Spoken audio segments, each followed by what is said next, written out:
My name is Jodi Nelson. I am not the former foreign minister of the UK. I noticed in the announcement of today that my boss, David Miliband, was the first preference, which is understandable, and that in adjusting the schedule, unfortunately, they left in part of his, glamorous past. And so the best thing is I am going to send that to my mom so she could see how accomplished I've truly become. The first American Jew foreign minister of the UK. In any case, I am the Senior Vice President of Policy and Practice at the International Rescue Committee. And I think the best way to tell you what that is really to start the conversation today.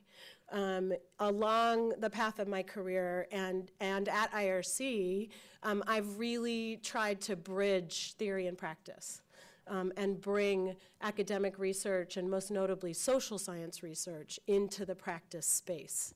And I took the job with David in large part because I was so excited by the opportunity to do that at IRC.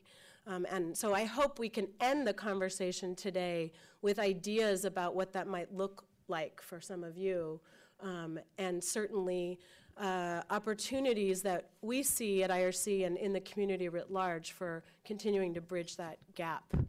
Let me just say 2 minutes about IRC for those of you who don't know. The International Rescue Committee is a $500 million, a little bit more, non-governmental organization that works along the trajectory of a refugee's life experience. We provide direct services in places of war and humanitarian crisis, and we also resettle refugees across the US, and increasingly provide technical advice about resettlement in Europe as well.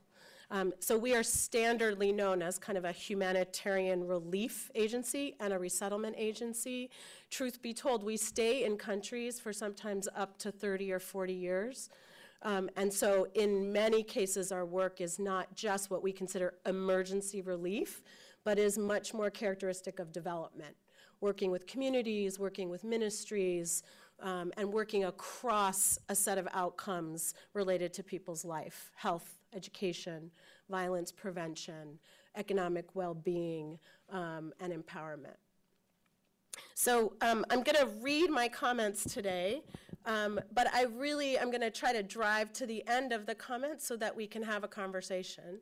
And I hope it's pitched right for this audience, because it's not at all like what we talked about this morning. It has nothing to do with Yale or Connecticut, and hopefully will serve as stimulus to get us into some conversations that we haven't had yet. And I'm reading because I have a bit of the flu, and I don't quite trust the connection between my brain and my words, so I hope you'll bear with me today. So, I indeed am delighted to be here to talk about humanitarian aid, and especially keen to discuss what you've noted as the title of the conference today, the next generation of research and partnership that a program like this one can enable. Indeed, this type of collaboration is essential to finding solutions to some of the more pressing challenges we face as an aid community. It's also been a constant in my career and is central to IRC's organizational strategy. One of our lasting commitments at IRC is to make sure our programs focus on results and are based on the best available evidence. Where we see a need for more evidence, we invest in generating evidence where that gap in knowledge is hurting our ability to help people around the world. I'm going to do a few things in the next few minutes. First, I'll describe what many people note as the current refugee or humanitarian crisis. But I'll try to persuade you that what we see today is not a punctuated crisis, but instead the most recent signal of a system that was not deliberately developed to respond to the scale and scope of needs we see today in the world. I'll remind us of the founding of humanitarianism as a set of principles or norms of behavior. These are currently and clearly insufficient tools to meet needs and allocate resources in a world of multiple crises and political decision-making. There are many symptoms of this mismatch, but there are also signs of innovation and progress, both in the policy arena and in the tools and approaches we use in humanitarian practice. I'll describe both briefly. I'll conclude with what I see as a tremendous opportunity that these challenges and signs of progress present for a community like this one. Interdisciplinary, lodged in an excellent university, and interested, I hope, in the intersection of theory and practice. I'll start off with a few ideas, but what I'm really looking forward to is the discussion.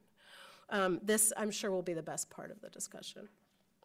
So, first, can you hear me okay? Most people today are talking about a refugee crisis and referring to the conflict and displacement in the Middle East, where people suffering from ongoing civil war in Syria are living without the protection of international law, spilling into and threatening the development of neighboring countries, Jordan and Lebanon, and faced with increasingly limited options to return home, integrate locally, or resettle in another country. Indeed, you heard this morning about the very, very small percentage, I think it's 1%, of people lucky enough to resettle in America. A few statistics, in addition to the ones on the slide, are worth repeating. Over the past 6 years, the war in Syria has taken more than 400,000 lives. This data is already dated, given the chemical warfare we observed in the last week or so. An estimated 11 million Syrians have fled their home since the outbreak of the civil war in March 2011. 6 million people are displaced inside the country, and countries surrounding Syria host more than 4.8 million registered Syrian refugees. I'm sure you noted, as I did, the terrible tragedy during 2015 and 16, where refugees and migrants attempted to cross the Mediterranean for Europe. At the very least, 5,000 people perished in trying to cross the Mediterranean. There are still today more than 65,000 refugees stranded in Greece after European countries have decided to close their borders. No matter where they are, the vast majority of these people, these Syrian displaced, are still living in poverty. They are unable to work, struggling to afford and get access to health care, rent, or to send their children to school. There's no doubt that the endless suffering produced by this war and by the failure of the international community to protect and or resettle refugees from the region is an indictment of the humanitarian system, and even more so of the missing political leadership to resolve the conflict in the Middle East. But it's just as clear that seeing the Middle East as the beginning or ultimate signal of a crisis isn't right. Al Knapp's State of the Humanitarian System in 2015 describes the problem well, that it's not so much that the humanitarian system is now broken and that this is a sign of that, but instead that it was not designed in the first place to meet the scale of need and crises going on in the world. Before talking a little bit about the origination of the humanitarian system, I wanted to share with you two other regional crises that IRC and peer agencies like us are responding to around the world. And I have a very simple point in showing you these slides, is simply to talk about the scale of need that exists in the world outside of the Middle East, and including other regions. So this first slide is a slide that speaks to the flow of people currently in and around East Africa. For those of you who don't know, because it hasn't been very prominent in the press, people surrounding this region, so South Sudan, in Kenya, in Ethiopia, in parts of Uganda and Tanzania, in camps, in Burundi, and elsewhere, are experiencing the confluence of drought, famine, and ongoing displacement. This was, I thought, one of the better slides we've looked at as a leadership team at IRC, just to show the enormous flux of people going in and out of countries that can't protect them and provide services. I was just in Kenya a couple weeks ago, and perhaps the most striking thing to me was not in a displaced context where people are actually getting services, but outside of the camps, where Kenyans, not displaced people, in an area called Turkana, are suffering tremendously from drought and famine. In fact, in all of my travels at IRC and elsewhere, I hadn't seen that kind of malnutrition, and it was quite devastating. The second slide I wanted to share, again, making the point that the scale of need exists in, but outside of the Middle East as well. This is a slide we looked at just this week at IRC at a leadership discussion about the Lake Chad Basin. So that includes countries Niger, Nigeria, Chad, Mali. And IRC is, you can see those little black houses, I think that's right, black and blue houses. IRC is operating within that region. But what I found particularly striking about this slide is where you see the black and yellow lines indicate that there's no access. So without military escorts, people can't get in to deliver aid to people. And I use this slide also to just show the proliferation of violence. So in this area, Boko Haram, now linked explicitly to ISIS, has control of areas that are continuing to cause violence and suffering, and also, again, denying aid to people.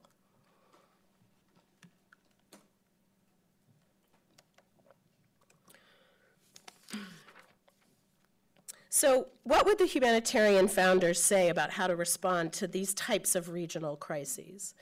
I thought it was so interesting to hear Catherine's introduction this morning about values and the value that we all bring to the table today and in our lives about being a humanitarian. And actually, I'm going to be provocative about that because my own sense is that those values and principles are failing us. There is no doubt that the humanitarian system as an entity of actions and organizations and intent was founded based on principles. In fact, it goes back to the 1800s when people describe the beginning of the Red Cross or of the Geneva Convention. They often talk about a Swiss businessman named Henri Dunant, who in visiting northern Italy during Napoleon's, terror and military campaign, witnessed firsthand the horrors of war and the need for independent, neutral, objective relief societies or people who were protected and could provide protection could enter those situations and provide relief. The book that he wrote, which is called A Memory of Solferino, was a testament to what he saw and the need for that kind of independent protection of people during war. He advocated for the formation of relief societies and the adoption of a government treaty recognizing the neutrality of the agency that was created. In this case, it was the ICRC or Red Cross, and allowing it to provide neutral aid in a war zone. Why is this important today? For me, I think it's an important reminder that humanitarian action was born out of charity and voluntarism, in contrast to how it truly operates today. And it's also a reminder that these principles in and of themselves, protection, neutrality, the provision of safety to people, non-combatants during war, are failing. As we see in the world today, these are exactly the principles that are being disregarded. The bombing of hospitals in Syria, chemical warfare, ongoing suffering throughout the Horn and East Africa, and then Lake Chad Basin are just examples. If you take a look, in fact, at the actual system of humanitarian aid, and this doesn't really make this point, but I'll make the point for you. This is meant to show the various kinds of entities and organizations that are involved in what we call the humanitarian aid system. And to me, a few things are worth noting. First, the affected communities, that big circle in the center, are definitely at the center, but I would argue that that circle should actually be quite small. in terms of the decision-making power and voice that affected communities actually have in determining the flow of resources. And two, the other reason I like to include this slide is it just suggests the dynamism and relationships, and I would argue politics, that happen across the many organizations of the humanitarian aid system. Principally, international NGOs, the Red Cross, the Red Crescent, donors, host governments, and UN agencies are probably among the agencies where the politics of decision-making is ripe, and in many ways more determinant of how resources flow than actual need. So for me, this is instrumental to understanding why the system itself is not working to meet people's needs. We see the politics of decision-making in how resources are allocated over time.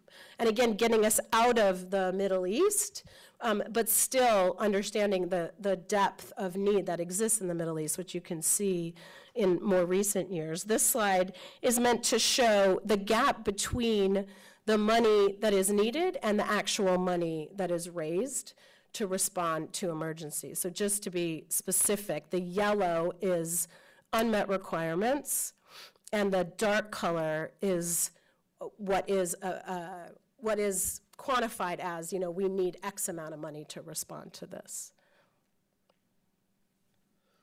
The second way you see the politics of decision-making and that values are not driving the response to humanitarian need is that the press, and understandably, given how our world works, the press is largely, or let's say the degree to which crises show up in the press and provide a gear that drives public perception of the need to respond is arguably a bigger lever than the existence of need and the scale of that need.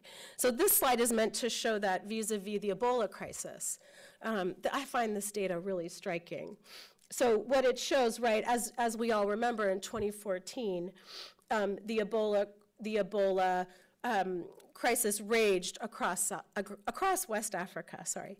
IRC was actually in all of the countries, Sierra Leone, Liberia, Cote d'Ivoire, responding to that crisis and working with others to do so. But what's fascinating, if you look down at the data, is that the money in 2014 is where, sorry, the big bar is where the money was in 2014. And if you look right before and right after, you can see the money going away from those countries. So imagine the effect this has on the region, right? In 1 year, responding to a crisis, an enormous amount of international assistance enters the region. And within 2 years, that money is gone. The donors are leaving. What region can absorb that kind of resource? And what kind of change can happen in the span of such a short period? I meant to include this slide because I think it's another good example of the reality that politics and decision-making drive how resources flow through the system. So just as in the first slide where you see the affected communities at the center, but really that circle should be small, in this one I meant to show as well that in this case local organizations, and then if you think even below that, the people that they are serving and represent are at the end of the chain. I think it's also interesting to note how resources flow to many different actors in the system. So while the UN can get money from donor governments and give that money to international NGOs can also get money from donor governments, and the same, so on and so on.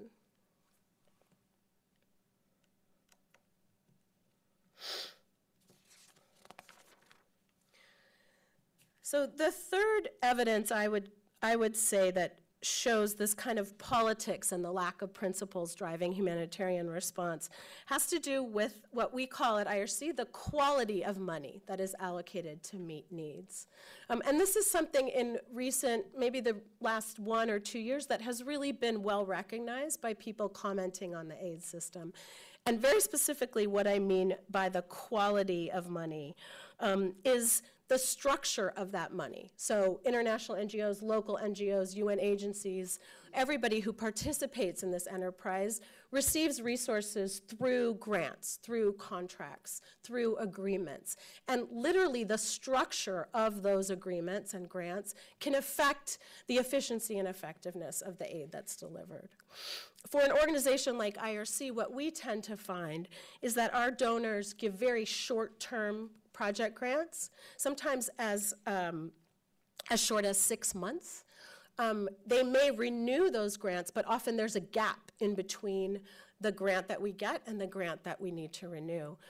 Just last week, I was talking to a colleague of mine who was in South Sudan, and she was commenting on the healthcare program in South Sudan and how an ECHO grant, a European Community grant, had just run out, and they had to fire all the staff, even though they knew within 3 months they were going to get a renewal of that ECHO grant. So that's just one example. All donors have different reporting requirements, different instructions about how to measure the progress of their work. They struggle to line up their grant giving with their own budget cycles, understandably. And there's often a gap between grants.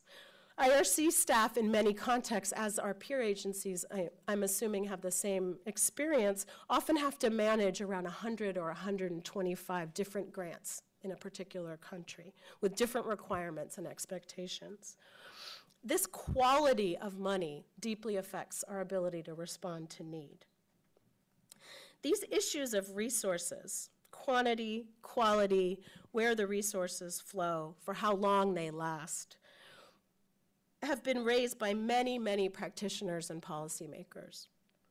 In fact, 2016 was supposed to be a year of international leadership and agenda setting for the humanitarian community to grapple with and solve for these and other issues. But the year revealed that there isn't enough incentive to truly tackle these issues. In fact, the Refugee and Migration Summits in the US in September 2016 were only the last of a series of summits that happened throughout the year.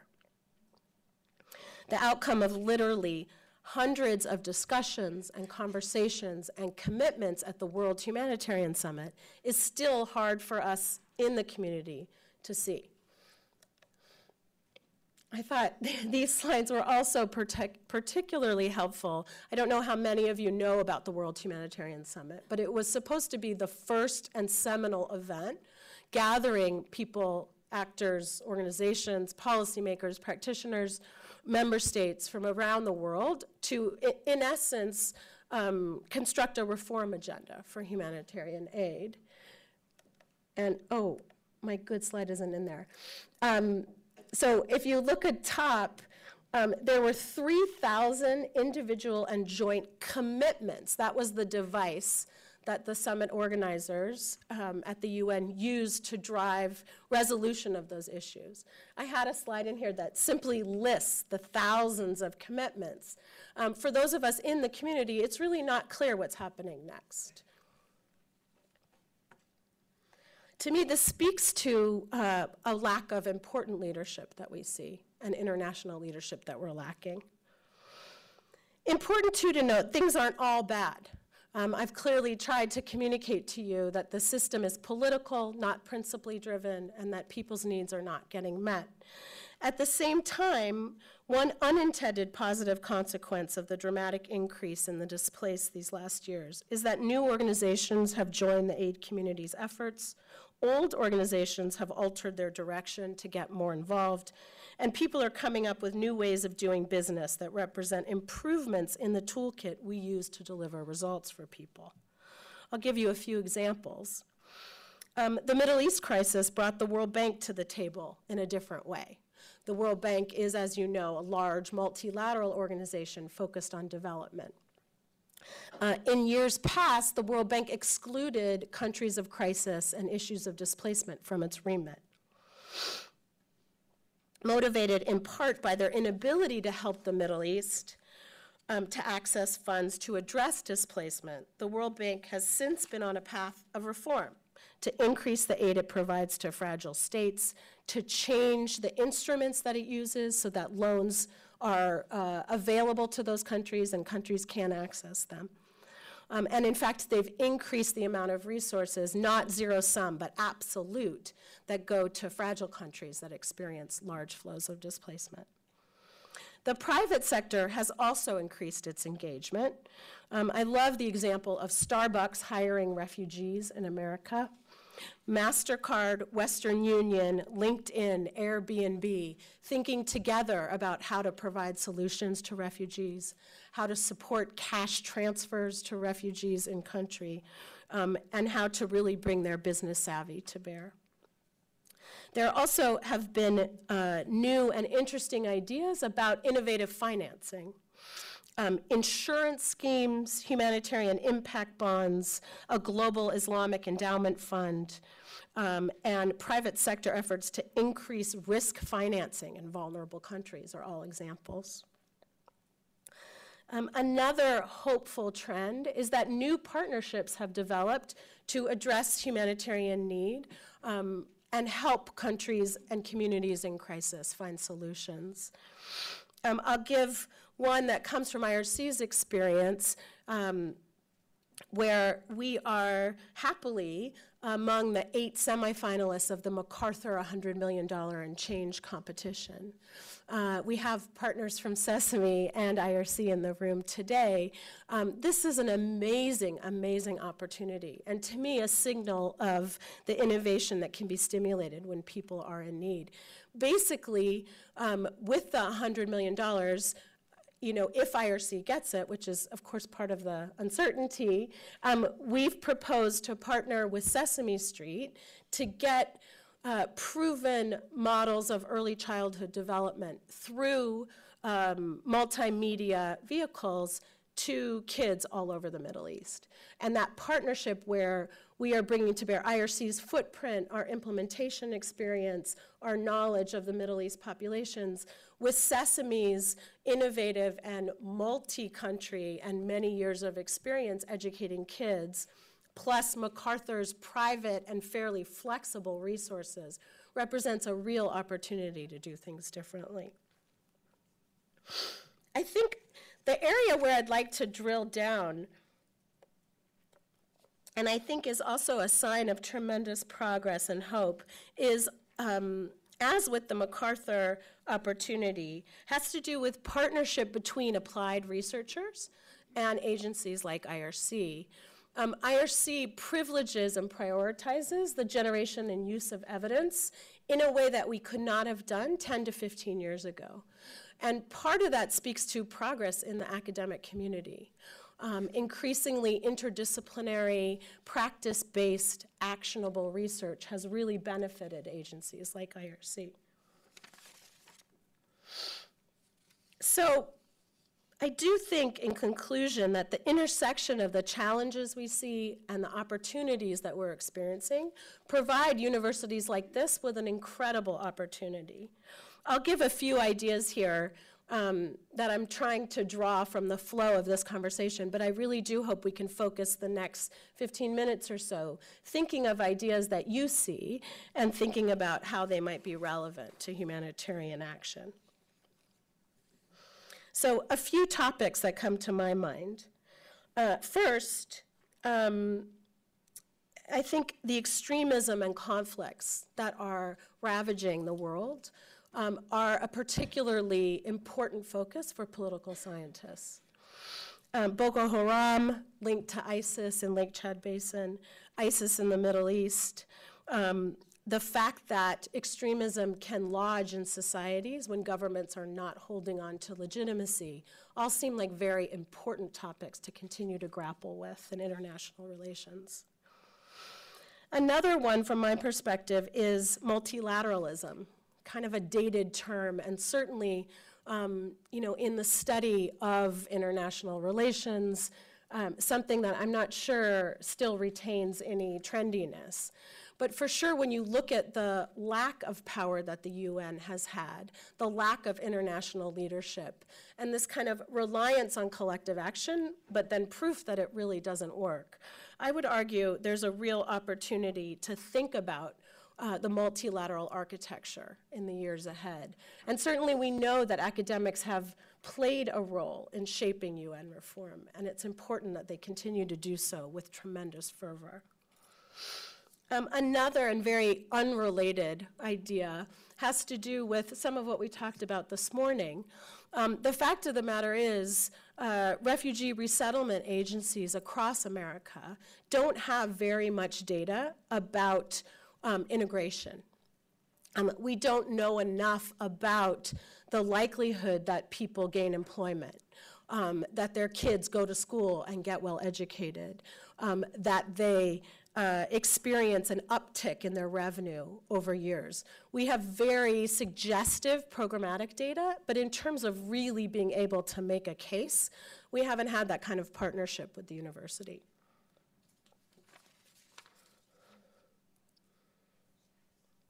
Finally, and speaking more to my own bias and social science training, I think the biggest avenue for partnership is in evaluative research. The fact of the matter is the aid community doesn't have the skills and competencies and perspective to conduct the kind of empirical research that social scientists do and can. Partnerships to understand not just what's happening, which is something we're quite good at, but instead what works to achieve results and at what costs. This partnership and evaluation has really grown over the years, but is something where we continue to see needs that aren't met and real opportunities for partnership. So my argument today, I hope, made a point to you about the inability of the original founding of humanitarian action based on principles to deal with the scale and scope of needs we see. We see the mismatch every day, as I'm sure you do when you read the paper or work with refugees or think about what's happening in the world. The humanitarian system relies on money that isn't there. Decisions ride on things that aren't about need and are more about politics. The quality of the money distributed is deeply affected by the very understandable political needs of donors to justify their use of money to their publics and governments. And the lack of leadership and over-reliance on collective action that doesn't work have been especially clear in the last year. In closing, I do think that's kind of a dire situation to present, but I hope we can turn now to the discussion of opportunity and where research can truly inform practice and policy. Thank you.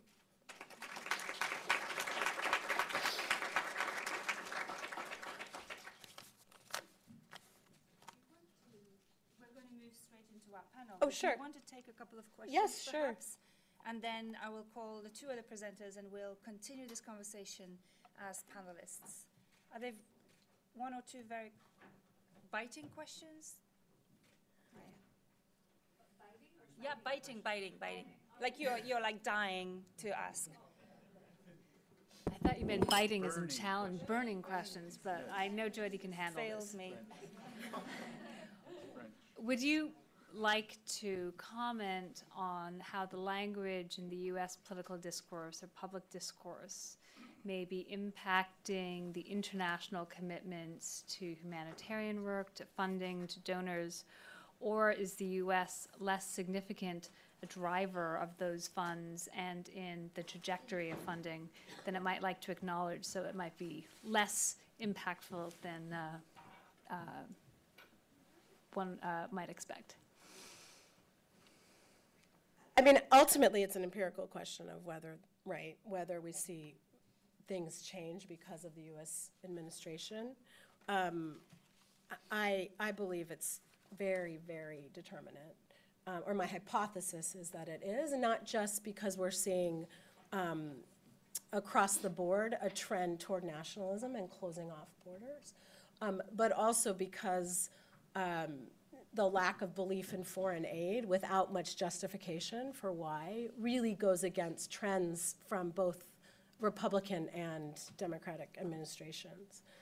I mean, I think Right, so the U.S. cutting contributions to the UN will have a double effect on organizations and people who are servicing those people, because we'll likely see a decrease in, for example, the Bureau of Population and Refugee Migration budget, and then that budget also goes to the UN, and then the UN money goes to the same organization. So like that picture, we'll lose on two accounts.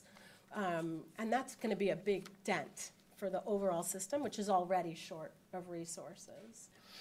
But I hope that there is innovation in private resources, that other countries step up, and that we don't see the kind of ripple effect that I'm afraid we're on the verge of seeing. And one more question over there. Use microphone, please, to record it. Sure. Keep it up. You don't have to plug it back in. Great. Okay.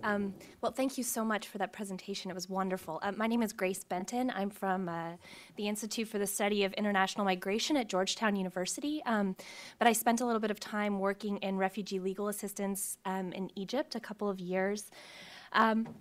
And I was really struck by the graphic that you showed.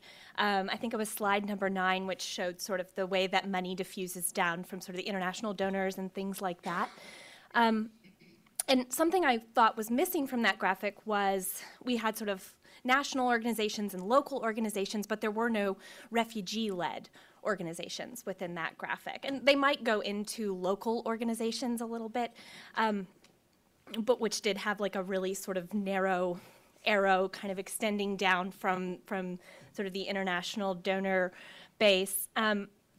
But something that got me thinking about that was sort of in the previous session, a gentleman in the audience sort of referred to the capacity of refugee communities and refugee-led organizations to really support refugees, and just how instrumental these kind of groups and organizations are in providing protection and support to refugees. And in our research at Georgetown, I mean, we found time and again just how it's really these kind of local interactions, and sometimes formal, sometimes informal sort of interactions that really, I think, are making it possible for refugees and displaced persons to make ends meet. And so in our discussion about kind of harnessing available resources and innovation, I was curious if you could talk a little bit about how the IRC engages with refugee-led organizations as well as refugee communities in sort of as a resource for refugee support and protection. So a few things. One, I mean, I think people themselves probably don't distinguish in country themselves as like, I'm a refugee, I'm gonna lead an organization. I think local organizations where people live, regardless of whether it's at a camp or in a host community or if they're internally displaced, are a huge part of the picture. And certainly IRC partners all up and down that chain, locally all the way up to internationally. I will say, though, my experience is, and I can give you an example. In West Africa, over the last 10 years or so, IRC has done an enormous amount of work to prevent and respond to violence against women.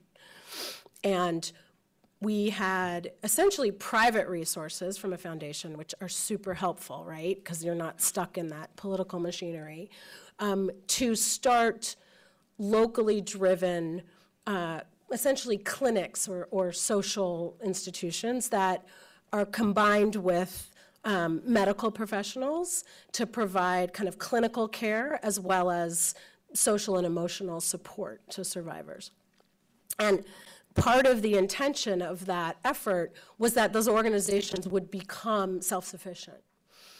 And so I had seen them a long time ago when they started, and I was in Sierra Leone earlier this year and saw them again. They're called the Rainbow Clinics. And they're awesome. They're truly awesome. They don't have enough money to survive. So they are working to get available resources from international donors or to get support locally, and they're really struggling to survive. So I think just to say the reality is that they also need what we all need in the system to deliver for people, and yet oftentimes they don't have the kind of expertise in the machinery of proposal writing and things like that to thrive. But there are many examples of local partnerships. So I think, yes, huge resource. There's been quite a move to localize aid, but at the end of the day, if we can't fix their absorption capacity, you know, how they can get money, how they can attract that money, and how they can manage the services that they're there to deliver, we're going to see the same kind of pattern of more international agencies than local. So, Jodi, thank you very much for a very clear and critical presentation, which is also a passionate presentation. So, could you join me in applauding?